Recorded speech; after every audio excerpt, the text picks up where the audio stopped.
Malam itu seharusnya menjadi malam paling indah bagiku. 7 tahun pernikahan. Aku pulang membawa kue, lilin. Dan satu kalimat yang ingin kuucapkan di depan suamiku. Tapi yang kutemukan di ruang tamu adalah seorang perempuan asing yang duduk di kursiku.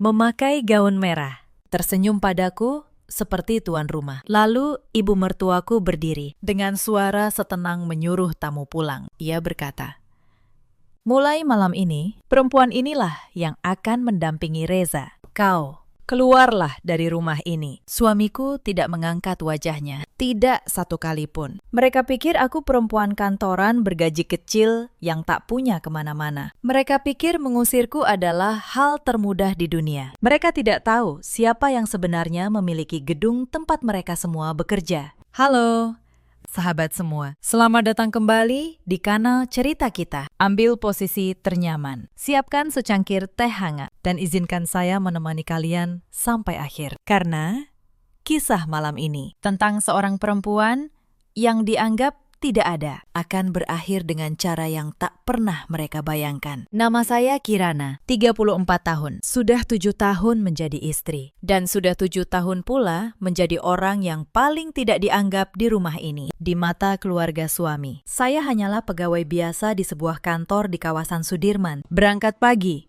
pulang malam.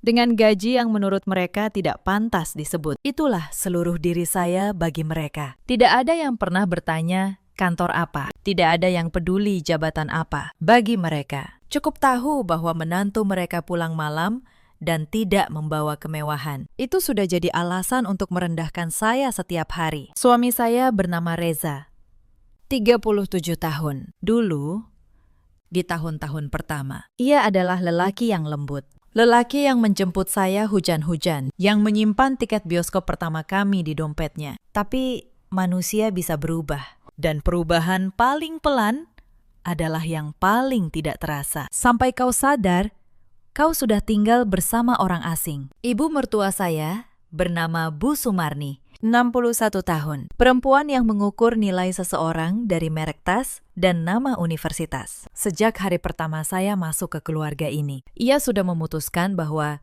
saya tidak cukup. Ada pula bapak mertua, Pak Hardi, lelaki yang lebih banyak diam. Tapi diamnya selalu berpihak pada istrinya. Dan adik ipar saya, Wulan, 29 tahun, yang menatap saya seperti menatap pembantu yang lupa diri. Kami tinggal di sebuah rumah di kawasan Bintaro. Rumah yang katanya dibeli Reza dari hasil kerja kerasnya. Mereka selalu mengulang kalimat itu di depan saya, bahwa saya numpang hidup di rumah hasil keringat suami. Saya hanya tersenyum setiap kali, karena hanya saya yang tahu dari rekening mana uang muka rumah itu dulu berasal. Mari saya ceritakan dari awal. Bagaimana sebuah pernikahan bisa membusuk begitu pelan. 7 tahun lalu, saya menikahi Reza saat ia hanya seorang manajer menengah di sebuah perusahaan elektronik. Keluarganya saat itu sedang terhimpit. Usaha kecil bapak mertua nyaris bangkrut dan utang menumpuk. Waktu itu, ayah saya menentang pernikahan ini. Lelaki itu dan keluarganya. Ayah ragu pada mereka, katanya. Tapi saya jatuh cinta. Saya percaya pada Reza yang dulu, yang lembut. Yang menggenggam tangan saya dan berkata, akan menjaga saya seumur hidup. Saya memohon pada ayah agar memberi saya kesempatan membuktikan bahwa cinta bisa mengubah segalanya. Ayah akhirnya mengalah dengan satu syarat, saya tidak boleh memberitahu siapapun siapa keluarga saya. Kalau mereka mencintaimu, mereka harus mencintaimu sebagai dirimu, bukan sebagai putri pemilik cahaya Nusantara, katanya. Saya setuju, dan saya tidak pernah menyangka. Syarat itulah yang kelak menyelamatkan saya, sekaligus membuka mata saya pada wajah asli mereka. Saya yang membantu keluarga itu. Saya yang menutup utang mereka, diam-diam, lewat tangan suami, agar harga diri keluarga tetap terjaga. Saya tidak pernah menyebutnya, tidak satu kali pun. Kenapa diam? Karena ayah saya pernah mengajarkan satu hal. Orang yang benar-benar kuat tidak perlu mengumumkan kekuatannya. Ia cukup memilikinya. Ayah saya bukan orang sembarangan. Tapi soal itu nanti. Biarlah dulu mereka mengira saya bukan siapa-siapa. Karena cara terbaik melihat watak asli seseorang adalah dengan membuat mereka percaya kau lemah. Dan 7 tahun ini, saya sudah melihat semuanya. Tahun pertama, ejekan masih halus. Untung Reza mau menikahimu, kata Bu Sumarni sambil tersenyum. Saya anggap itu bercanda. Tahun kedua, mereka mulai menyuruh. Cuci ini, masak itu. Layani tamu sampai larut. Saya pulang kerja. Dan di rumah saya, bekerja lagi tanpa upah, tanpa ucapan terima kasih. Tahun ketiga, Reza naik jabatan. Dan entah bagaimana, ia mulai memandang saya dengan tatapan ibunya. Seolah saya adalah beban yang ia seret dari masa lalu. Kau itu. Pikirkan sedikit reputasiku, katanya suatu malam. Berhenti saja bekerja. Atau cari kantor yang lebih pantas. Memalukan. Memalukan. Kata itu menancap dan tidak pernah benar-benar saya lupakan. Saya hanya menjawab pelan. Saya mengerti, Mas. Tapi di dalam hati, saya menulis catatan. Bukan catatan dendam. Catatan fakta, tanggal, kalimat. Siapa berkata apa? Karena suatu hari, catatan akan mengalahkan kata-kata. Setiap malam, mereka membandingkan saya dengan orang lain. Coba lihat anak Bu Ratna jadi manajer bank. Coba lihat menantu sebelah bawa mobil sendiri. Dan saya yang menyetir mobil paling sederhana, hanya menunduk. Padahal mobil di garasi itu sengaja saya pilih sederhana karena saya tidak suka pamer. Tapi mereka membaca kesederhanaan sebagai kemiskinan. Dan kesalahan membaca itu kelak akan jadi mahal bagi mereka. Saya ingin kalian mengerti seperti apa 7 tahun itu. Bukan satu peristiwa besar, tapi ribuan luka kecil yang menumpuk pelan-pelan. Pernah, di suatu acara arisan keluarga, Bu Sumarni memperkenalkan saya pada tamu-tamunya. Ini menantu saya, katanya. Maklum, cuma pegawai biasa. Reza dulu salah pilih. Tapi mau bagaimana lagi? Belasan pasang mata menatap saya dengan kasihan. Saya tetap tersenyum, menuangkan teh untuk semua tamu, dan tidak berkata apa-apa. Pernah pula, saat Lebaran, semua menantu lain menerima amplop dan perhiasan dari Bu Sumarni. Saya tidak. Untuk apa aku beri emas pada orang yang tidak tahu cara merawat barang mahal? Katanya, di depan semua orang. Saya hanya membersihkan piring-piring kotor di dapur sampai tengah malam. Sementara mereka bersenang-senang di ruang tengah. Suatu kali, putri kecil kami, Aira, sakit, demam tinggi tengah malam. Saya membangunkan Reza, memintanya menemani ke rumah sakit. Ia hanya membalikan badan. Kau ibunya, urus sendiri. Aku besok ada rapat penting. Saya menggendong Aira sendirian, menyetir sendirian, menunggu di ruang gawat darurat sendirian sampai pagi. Malam itu, sesuatu di dalam hati saya mulai mengeras. Dan ada satu hari yang tidak akan pernah saya lupakan. Hari ketika ibu saya, ibu kandung saya, meninggal dunia. Saya meminta izin untuk pulang ke pemakaman. Bu Sumarni menahan saya. Hari ini ada tamu penting dari kantor Reza. Kau harus melayani mereka dulu. Ibumu sudah meninggal. Mau ditunggu pun tidak akan hidup lagi. Saya melayani tamu-tamu itu dengan tangan gemetar, lalu menangis sendirian di kamar mandi. Dan baru bisa berziarah keesokan harinya, ketika semua sudah selesai. Saya menulis semua itu di buku catatan saya, tanggal demi tanggal. Bukan karena saya ingin membalas, tapi karena saya ingin suatu hari mereka tahu persis apa yang telah mereka lakukan pada manusia yang mereka anggap tidak ada. Setahun terakhir, ada yang berubah pada Reza. Ia mulai sering pulang larut. Wangi parfum yang bukan miliknya menempel di kemejanya. Ponselnya selalu tertelungkup di meja. Suatu malam, ia menyebut satu nama tanpa sadar. Sasha bilang begitu juga. Lalu cepat-cepat ia mengganti topik. Sasha. Saya simpan nama itu. Tidak saya tanyakan. Tidak saya ributkan. Saya hanya mencatat. Seperti biasa. Karena perempuan yang sudah terbiasa diremehkan, belajar satu hal penting. Jangan menunjukkan kartumu sebelum permainan benar-benar dimulai. Dan malam itu, di hari ulang tahun pernikahan kami yang ke-7, permainan mereka akhirnya dimulai. Saya pulang lebih awal dari biasanya, membawa kue coklat kecil. Saya membayangkan, mungkin, hanya mungkin, malam ini kami bisa makan bersama seperti dulu. Tapi sepasang sepatu hak tinggi merah sudah tergeletak di teras. Bukan milik saya. Jantung saya berdetak salah. Saya membuka pintu. Dan dunia yang saya kira masih berdiri, runtuh dalam 1 detik. Perempuan itu duduk di sofa, di tempat saya, mengenakan gaun merah, kaki disilangkan, secangkir teh di tangannya. Seakan ia sudah lama tinggal di sana. Reza duduk di sampingnya, tidak jauh. Terlalu dekat untuk 2 orang yang katanya hanya rekan kerja. Bu Sumarni berdiri di tengah ruangan, dagunya terangkat. Akhirnya kau pulang juga, katanya. Bagus, kami semua menunggumu. Menunggu untuk apa, Bu? Tanya saya. Perempuan bergaun merah itu tersenyum tipis. Halo, Mbak Kirana. Nama saya Sasha. Saya rasa kita perlu bicara sebagai orang dewasa. Sasha, nama yang sudah saya simpan berbulan-bulan, kini berdiri di hadapan saya dengan wujud. Mengalah di saat seperti ini, kata Sasha, adalah jalan terbaik untuk kita semua. Mbak, mengalah. Soal pernikahan saya, soal hidup saya, diucapkan oleh perempuan yang baru saya kenal 5 menit lalu. Saya menatap Reza. Mas, jelaskan. Tapi suami saya hanya menunduk, tangannya meremas lutut. Dan dari mulutnya hanya keluar 1 kalimat lirih. Maaf, Kir, tapi mungkin ini memang lebih baik untuk semua. Lebih baik untuk siapa? Bu Sumarni maju selangkah. Dengar.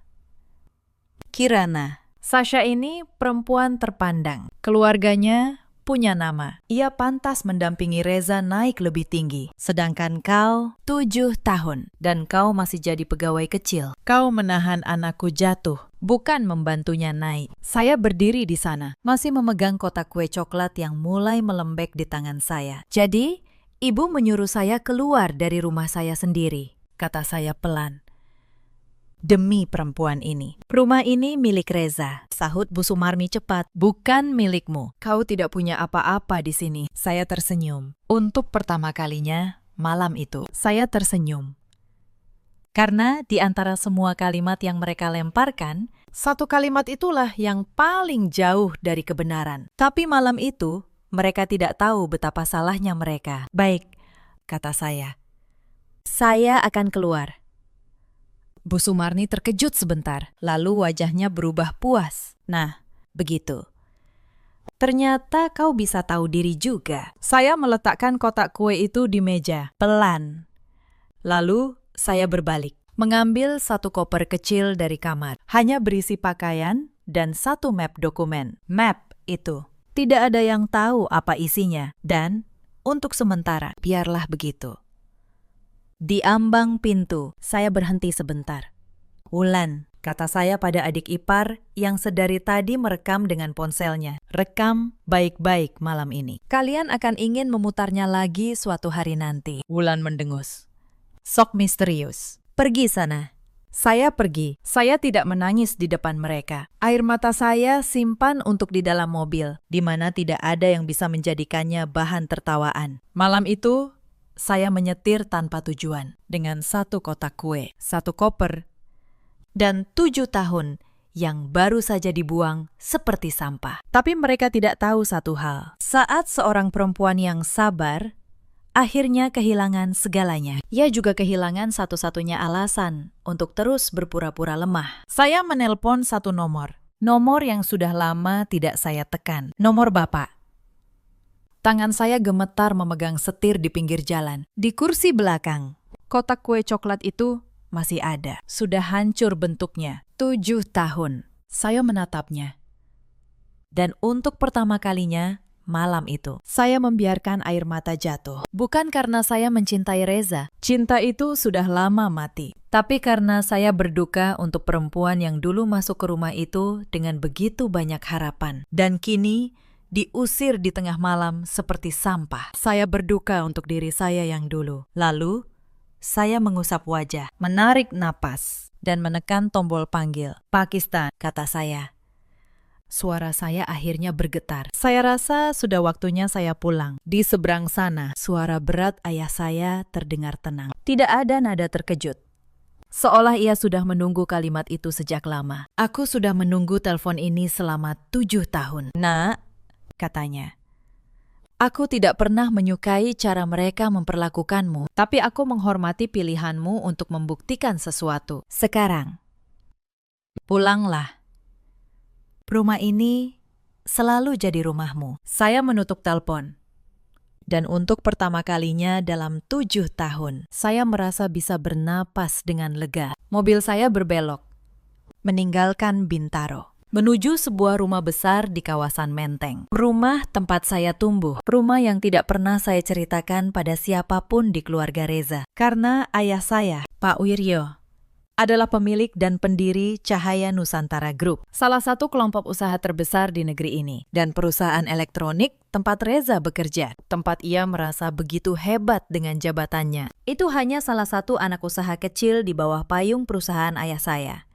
Selama 7 tahun, saya menyamar sebagai pegawai biasa, bukan karena terpaksa, tapi karena saya ingin tahu apakah ada orang di keluarga itu yang mencintai saya sebagai manusia, bukan sebagai warisan. Sekarang saya tahu jawabannya. Malam itu, di ruang kerja ayah saya yang luas, saya duduk di seberang meja yang sama, tempat saya dulu belajar tentang bisnis sejak remaja. Ceritakan semuanya, kata bapak. Maka saya ceritakan 7 tahun penghinaan, utang yang saya tutup diam-diam, kalimat memalukan dari mulut suami saya, dan malam ini perempuan bergaun merah di kursi saya. Bapak mendengarkan tanpa memotong. Ketika saya selesai, ia hanya berkata satu hal, "Kau ingin keadilan atau kau ingin balas dendam?" Saya berpikir lama, keadilan. Pakistan, tapi keadilan yang membuat mereka tidak akan pernah lupa. Bapak tersenyum tipis. Itu anak ayah. Keesokan paginya, saya tidak lagi pergi ke kantor lama saya. Saya masuk ke gedung utama Cahaya Nusantara Group melalui pintu yang dijaga, naik lift khusus, menuju lantai direksi. Karena mulai hari itu, saya resmi menjabat sebagai Direktur Kepatuhan dan Pengawasan Grup. Jabatan yang sudah lama disiapkan untuk saya, yang selama ini saya tunda demi sebuah penyamaran. Hari pertama, saya berdiri di depan jajaran direksi. Beberapa dari mereka menatap saya dengan ragu. Seorang perempuan muda, datang dari mana-mana. Langsung duduk di kursi direktur. Tapi ayah saya hanya berkata satu kalimat. Ini putri saya, Kirana. Ia sudah saya didik untuk pekerjaan ini sejak ia berusia 15 tahun. Selama 7 tahun terakhir, ia memilih bekerja diam-diam di lapangan untuk memahami bisnis ini dari bawah. Tidak ada yang lebih layak. Saya melihat tatapan ragu itu perlahan berubah. Karena dalam rapat pertama itu juga, saya menunjukkan beberapa kejanggalan dalam laporan keuangan grup yang selama bertahun-tahun lolos dari perhatian. Angka-angka yang hanya bisa dilihat oleh orang yang benar-benar pernah bekerja di lapangan. Ruangan itu terdiam, dan ragu berubah menjadi hormat. Tugas pertama saya, atas persetujuan Dewan Direksi, adalah meninjau kembali seluruh anak usaha grup, termasuk perusahaan elektronik tempat Reza bekerja. Bukan karena dendam, begitulah yang saya katakan dalam rapat, tapi karena selama bertahun-tahun, ada satu anak usaha yang laporannya selalu janggal. Selalu ada angka yang tidak cocok. Dan kebetulan, perusahaan itulah tempat suami saya menjabat sebagai kepala divisi. Saya membuka berkas-berkas lama, dan apa yang saya temukan membuat saya terdiam. Bukan karena terkejut, tapi karena selama ini saya sudah curiga, dan kini bukti itu terbentang di depan mata. Tapi malam itu, di kantor yang sepi, saya belum tahu seberapa dalam lubang yang sudah mereka gali sendiri. Selama 2 minggu, saya bekerja dalam diam, mempelajari setiap aliran dana di perusahaan elektronik itu, setiap kontrak pengadaan, setiap mitra usaha, setiap tanda tangan. Saya membuat sebuah peta. Di atas dinding ruang kerja, saya tempelkan kertas-kertas, nama, tanggal, angka. Sedikit demi sedikit, gambar besar itu mulai muncul. Dan setiap kali satu potongan jatuh ke tempatnya, dada saya terasa makin dingin. Temuan pertama datang dari laporan pengadaan. Reza, sebagai Kepala Divisi Pengadaan. Selama 3 tahun terakhir, menandatangani kontrak dengan satu perusahaan pemasok bernama PT Sinar Abadi. Harga komponen selalu 20% di atas harga pasar. Selisihnya entah kemana. Temuan kedua, lebih dalam. Saya menelusuri PT Sinar Abadi sampai ke akta pendiriannya dan di daftar pemegang sahamnya. Ada satu nama yang membuat saya menahan napas. Sasha Pradipta, perempuan bergaun merah itu, pelakor itu. Ternyata bukan sekedar selingkuhan. Ia adalah rekan bisnis suami saya dalam permainan yang merugikan perusahaan grup ayah saya selama bertahun-tahun. Mereka berdua, suami saya dan perempuan itu, sudah lama bekerja sama menggerogoti perusahaan dari dalam. Dan ibu mertua saya, Bu Sumarni, namanya muncul sebagai penampung dana di sebuah rekening atas nama keluarga. Temuan ketiga adalah yang paling membuat saya muak. Saya menemukan bahwa sebagian dari uang itu dipakai untuk membeli sebuah rumah mewah di kawasan Pondok Indah. Rumah yang, menurut rencana mereka, akan menjadi tempat tinggal Reza dan Sasha setelah menikah. Rumah yang dibangun di atas uang curian untuk merayakan pengusiran saya. Temuan keempat, saya menemukan bahwa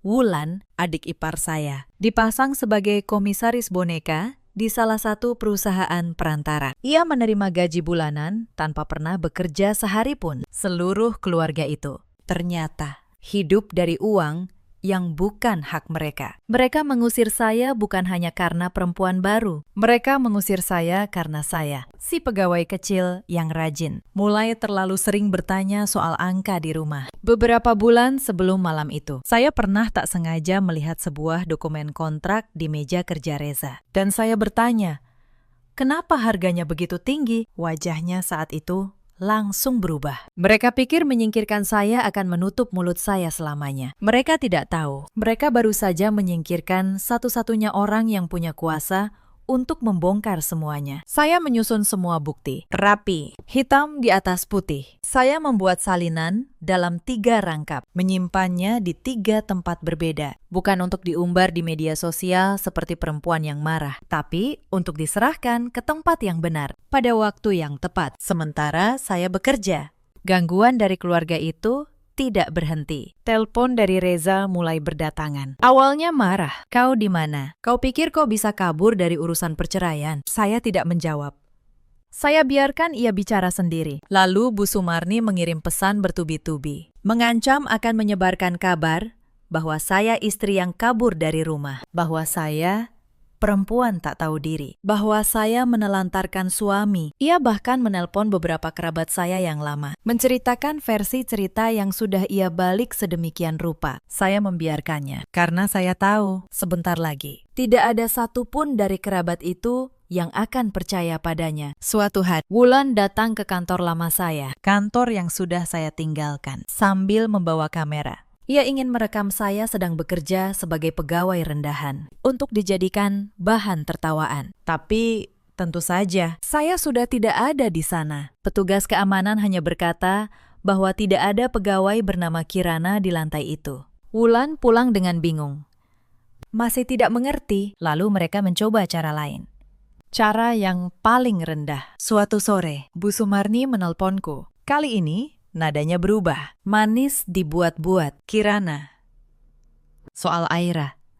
Katanya, bagaimanapun, ia cucu kami.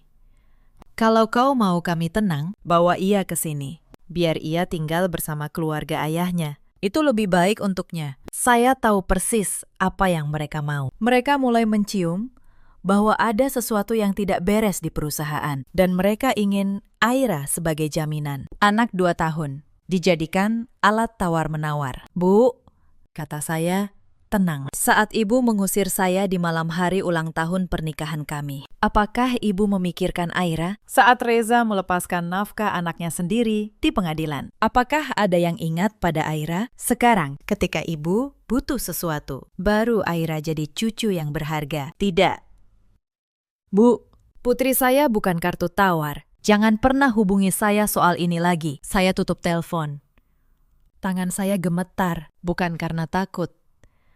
tapi karena marah. Pada saat itu, apapun rasa kasihan yang mungkin masih tersisa di hati saya, lenyap sepenuhnya. Mereka tidak pantas mendapat belas kasihan. Mereka hanya pantas mendapat keadilan. Lalu nada Reza berubah. Beberapa hari kemudian, ia menelpon lagi. Kali ini suaranya gugup. Kir, ada orang dari grup pusat yang memeriksa divisi kita. Tim audit khusus. Kau tahu sesuatu?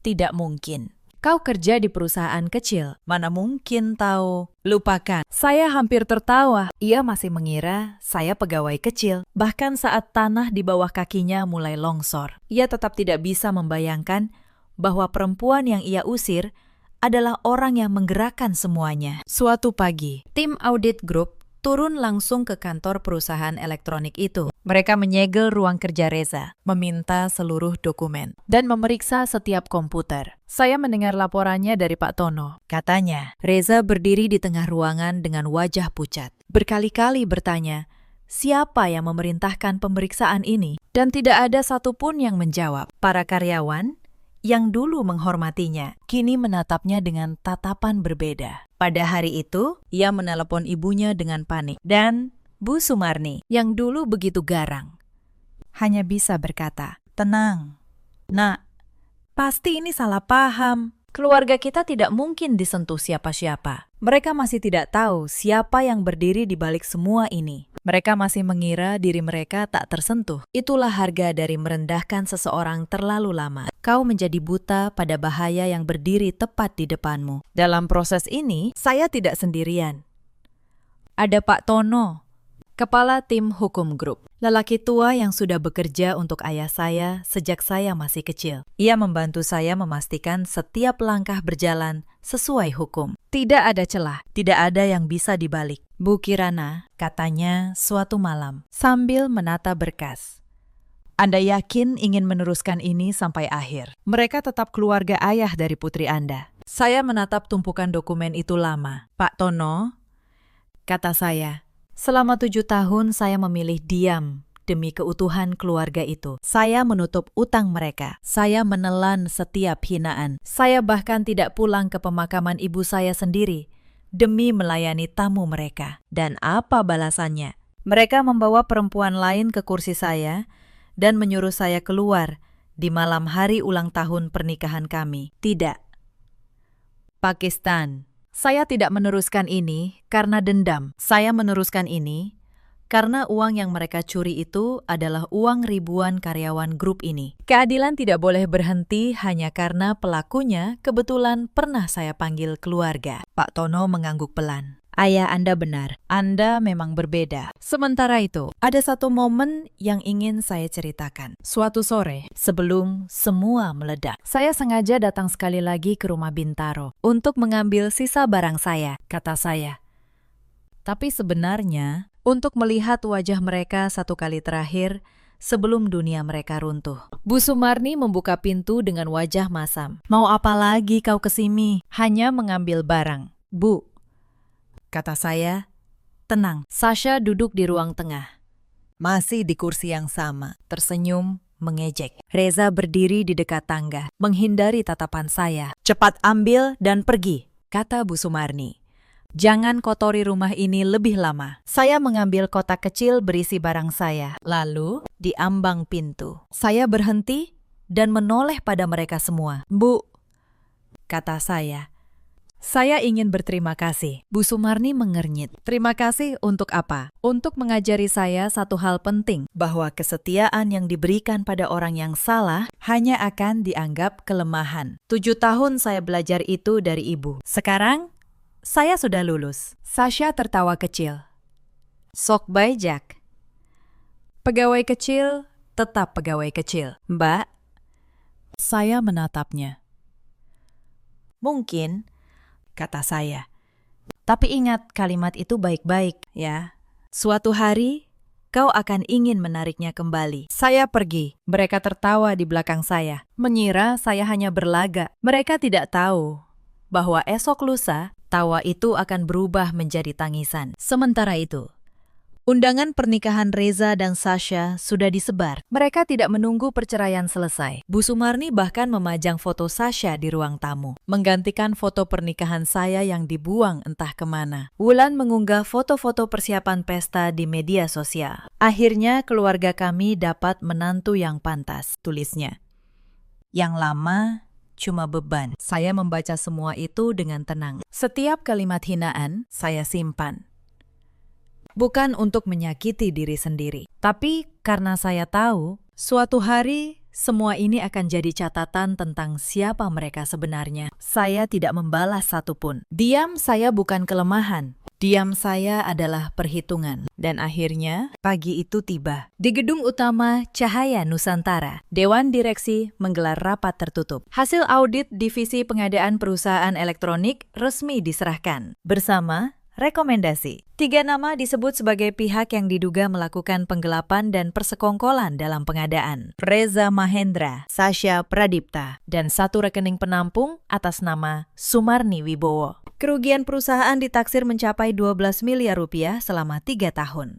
Berkas itu diserahkan ke pihak berwajib, bukan oleh perempuan yang marah dan membalas dendam, tapi melalui prosedur resmi oleh seorang direktur kepatuhan yang menjalankan tugasnya. Sore harinya, telepon saya berdering. Nomor Reza, saya angkat. Untuk pertama kalinya sejak malam itu, saya menjawab teleponnya. Kirana.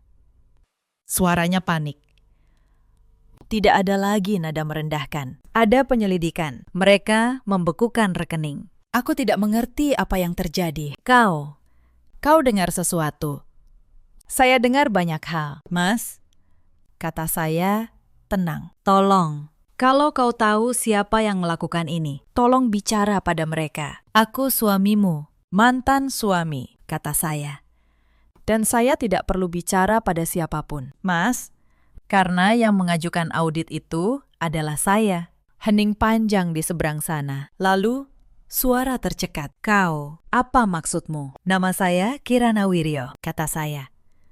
Putri tunggal pemilik Cahaya Nusantara Group. Pemilik dari grup yang menaungi perusahaan tempat kau merasa begitu hebat. Selama 7 tahun aku membiarkan kalian mengira aku tidak punya apa-apa. Sekarang kalian tahu betapa salahnya kalian. Telepon di seberang nyaris jatuh. Saya bisa mendengarnya. Yang mengusirku dari rumah, lanjut saya, adalah pilihan kalian sendiri. Reza, aku hanya menjalankan keadilan. Selamat sore.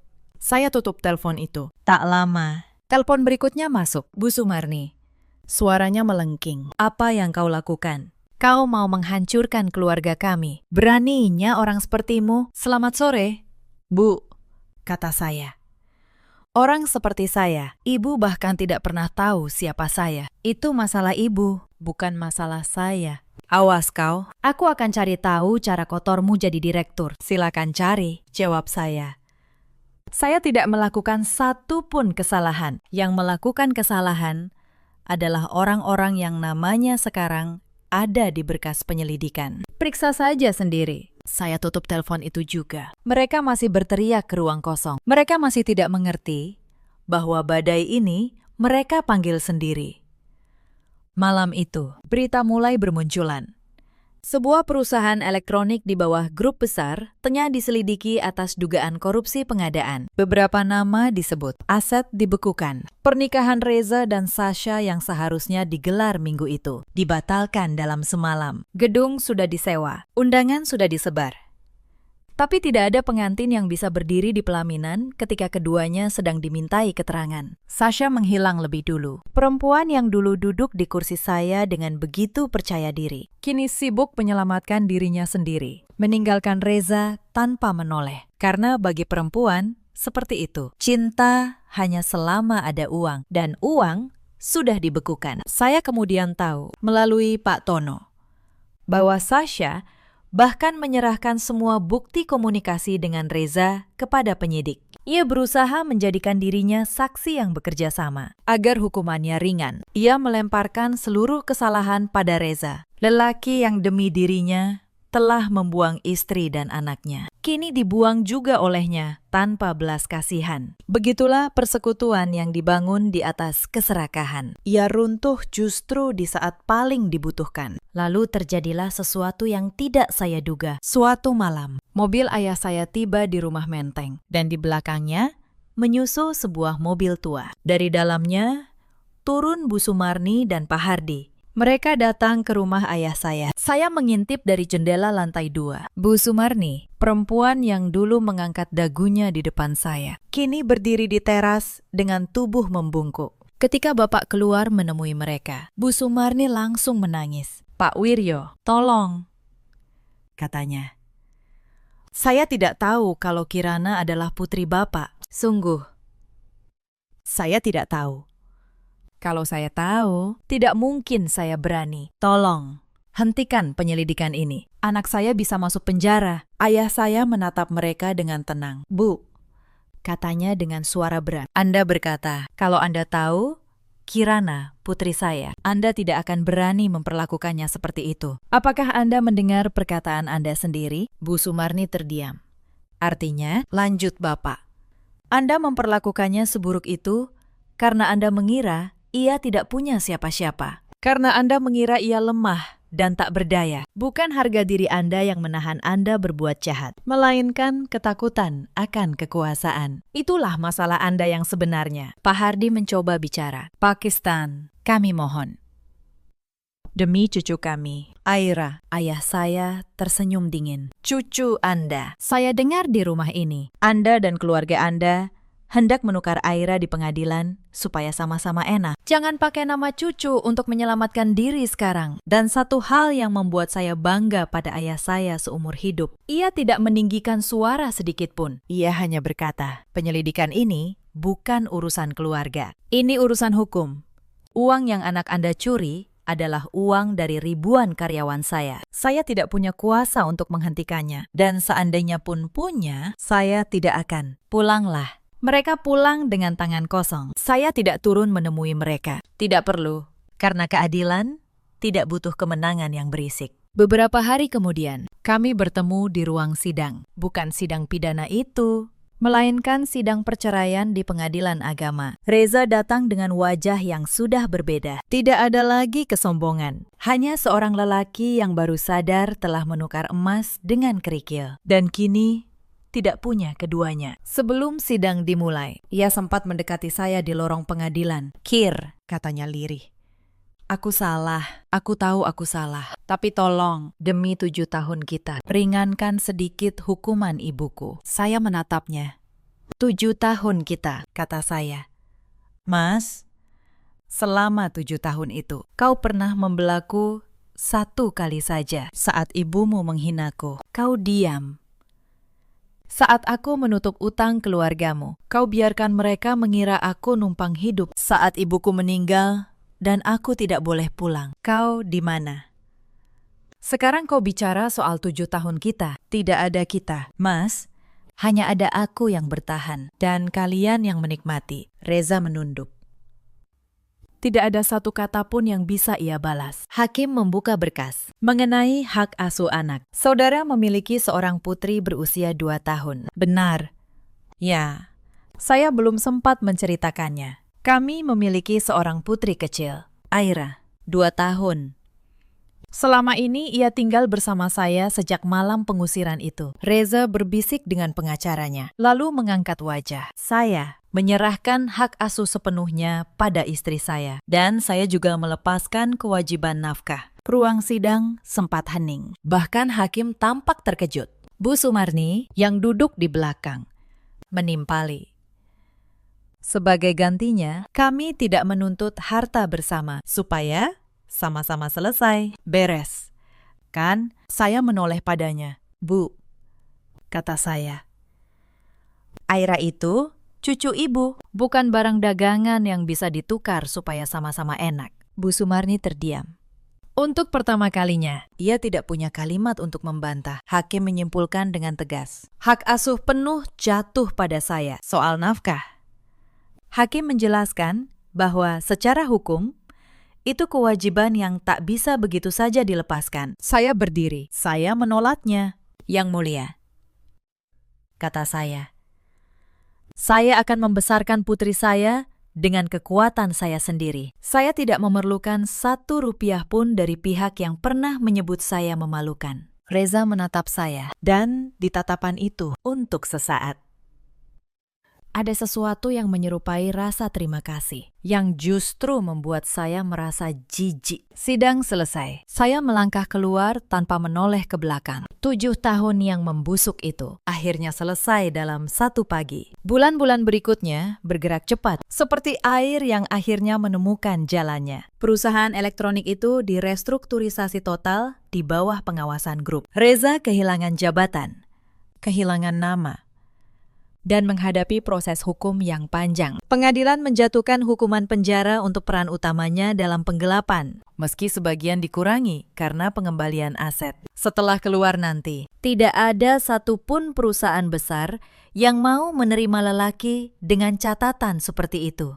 Pak Hardi, bapak mertua yang dulu selalu berpihak pada istrinya, terpaksa menjual sisa usahanya untuk biaya pengacara. Rumah Bintaro yang dulu mereka banggakan, yang katanya hasil keringat Reza, akhirnya disita.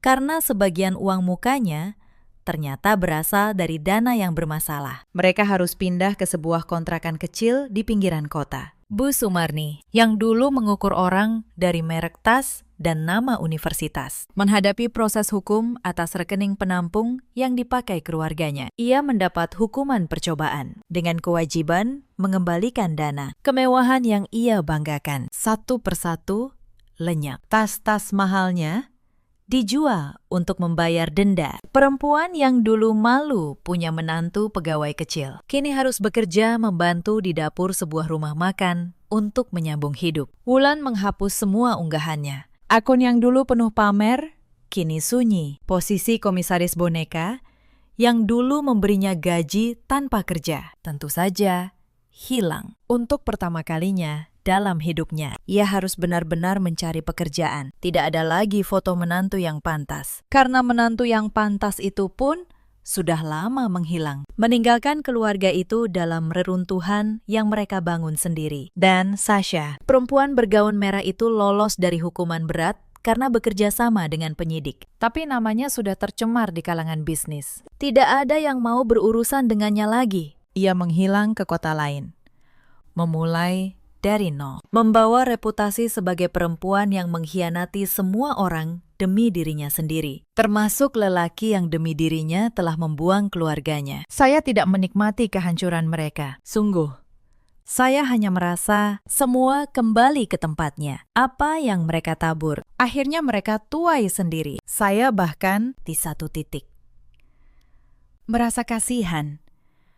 Tapi rasa kasihan itu tidak mengubah apapun. Karena keadilan bukan soal perasaan saya. Keadilan soal apa yang benar. Sementara itu, hidup saya pelan-pelan pulih. Saya dan Aira tinggal di rumah menteng bersama bapak. Setiap pagi saya berangkat ke kantor sebagai direktur. Dan setiap malam saya pulang sebagai ibu. Aira tumbuh dengan tawa yang kembali. Di rumah yang penuh kehangatan. Jauh dari ketegangan yang dulu mengisi setiap sudut rumah Bintaro. Di kantor, saya menerapkan sistem pengawasan baru di seluruh anak usaha. Dalam setahun, tingkat kecurangan di grup turun drastis. Saya membangun sebuah tim audit independen, melatih orang-orang muda yang jujur, dan menutup celah-celah yang selama ini dimanfaatkan orang seperti Reza. Pekerjaan itu berat, tapi setiap kali saya menutup satu kebocoran, saya merasa membayar kembali 7 tahun yang hilang. Dalam sebuah rapat besar, ayah saya berdiri di depan jajaran direksi dan berkata, "Berkat Direktur Kirana, grup kita menjadi jauh lebih bersih dan transparan. Audit yang ia lakukan menyelamatkan miliaran rupiah dan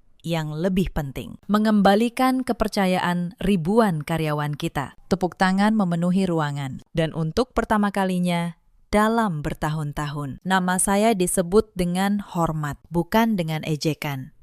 Saya teringat 7 tahun lalu, ketika nama yang sama diucapkan dengan nada kasihan di acara arisan Bu Sumarni. Betapa jauh perjalanannya. Ada satu momen kecil yang membekas. Beberapa rekan kerja saya yang dulu di kantor tempat saya menyamar mengetahui kebenaran identitas saya dari berita. Salah satu dari mereka, seorang perempuan yang dulu sering berbagi makan siang dengan saya, mengirim pesan.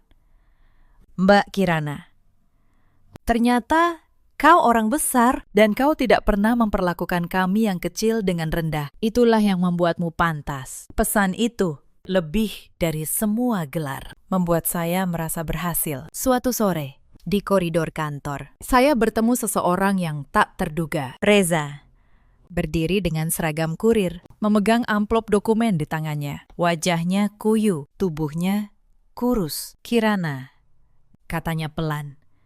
Aku mengantar paket ini untuk kantormu. Saya mengambil dokumen itu. Terima kasih, Kirana. Tunggu. Suaranya bergetar. Bolehkah aku melihat Aira? Sekali saja. Aku menyesal, sungguh menyesal. Saya menatapnya sebentar. Lelaki yang dulu menyuruh saya keluar dari rumah kini memohon untuk melihat anaknya di koridor kantor saya. Kau sudah melepaskan hak itu secara hukum. Mas, kata saya. Dan saya tidak akan pernah menunjukkan putri saya pada orang yang pernah menyebut ibunya memalukan. Menyesallah sendiri. Saya berbalik dan masuk ke kantor. Saya tidak menoleh. Tidak ada lagi yang tersisa untuk ditoleh. Malam itu, di rumah, saya makan bersama Bapak dan Aira. Saya menceritakan pertemuan tadi. Bapak hanya mengangguk.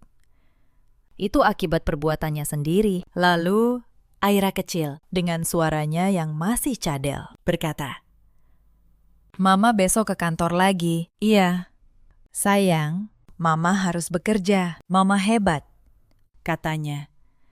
Dua kata itu menghangatkan seluruh diri saya, lebih dari semua tepuk tangan di ruang rapat. Suatu malam, sebelum tidur, Aira pernah bertanya, Mama, aku punya papa. Saya terdiam sejenak. Lalu, saya memeluknya dan berkata, kamu punya mama yang akan selalu ada, dan kamu punya kakek yang sangat menyayangimu. Itu sudah lebih dari cukup. Sayang, Aira tersenyum dan tertidur dalam pelukan saya. Saya berjanji dalam hati, ia tidak akan pernah merasakan satu detik pun dari penghinaan yang dulu saya alami. Setelah menidurkan Aira, saya kembali ke ruang kerja. Saya membuka buku catatan lama saya. Buku yang selama 7 tahun saya isi dengan tanggal, kalimat, dan penghinaan. Saya membaca halaman demi halaman. Tahun pertama, untung Reza mau menikahimu. Tahun keempat, malam saya menangis di kamar mandi karena tidak boleh pulang ke pemakaman ibu. Halaman terakhir, malam pengusiran itu, dengan satu kalimat yang saya tulis dengan tangan gemetar. Hari ini, mereka membuang saya. Suatu hari, kebenaran akan membuang mereka. Kebenaran itu sudah datang, pelan, tenang, tanpa teriakan. Persis seperti yang saya inginkan. Saya menutup buku itu untuk selamanya. Lalu saya menyimpannya di laci paling bawah. Bukan untuk dibaca lagi, tapi untuk mengingatkan saya pada perempuan yang dulu bertahan, agar saya tidak pernah lagi membiarkan siapapun memperlakukan saya seperti itu. Di luar jendela, lampu kota berkelip tenang. Masa lalu sudah mengalir, seperti air sungai yang tidak pernah kembali. Yang tersisa hanya hari esok. Catatan mengalahkan kata-kata, aturan mengalahkan gengsi, dan yang asli, pada akhirnya, pasti akan bersinar. Saya sudah membuktikannya bahwa saya bisa berdiri sendiri, bahwa orang yang berpegang pada prinsip pada akhirnya yang akan menang. Cerita kita hari ini sampai di sini, sahabat semua. Di luar sana, ada banyak perempuan yang hidup seperti saya dulu. Diremehkan di rumahnya sendiri, dianggap tidak ada, disuruh mengalah terus-menerus, sampai lupa pada kekuatannya sendiri. Untuk kalian, ingatlah satu hal. Nilai diri kalian tidak ditentukan oleh orang yang memandang rendah. Nilai itu kalian tentukan sendiri. Ada juga banyak suami seperti Reza di luar sana yang menukar pasangan setia dengan kilau sesaat, lalu baru menyesal ketika semuanya sudah hilang. Penyesalan yang datang terlambat hanyalah penyesalan. Dan ada pula para ibu mertua seperti Bu Sumarni yang mengukur menantu dari penampilan, dari merek, dari gaji, dan lupa mengukur dari hati. Sampai mereka kehilangan justru orang yang paling tulus. Cerita ini mengajarkan kita, jangan pernah merendahkan seseorang hanya karena ia memilih untuk diam. Dan jangan pernah mengira bahwa kesederhanaan adalah kelemahan. Dalam hidup, kita selalu punya pilihan untuk bertahan, untuk bangkit, dan untuk membuktikan siapa diri kita yang sebenarnya. Kemenangan yang paling indah bukanlah yang paling ribut, melainkan yang paling tenang. Jika cerita malam ini menyentuh hati kalian, tekan tombol subscribe dan nyalakan lonceng notifikasi, supaya kita bisa kembali bertemu di kisah berikutnya. Dan ceritakan perasaan kalian di kolom komentar. Terima kasih sudah menemani saya sampai akhir.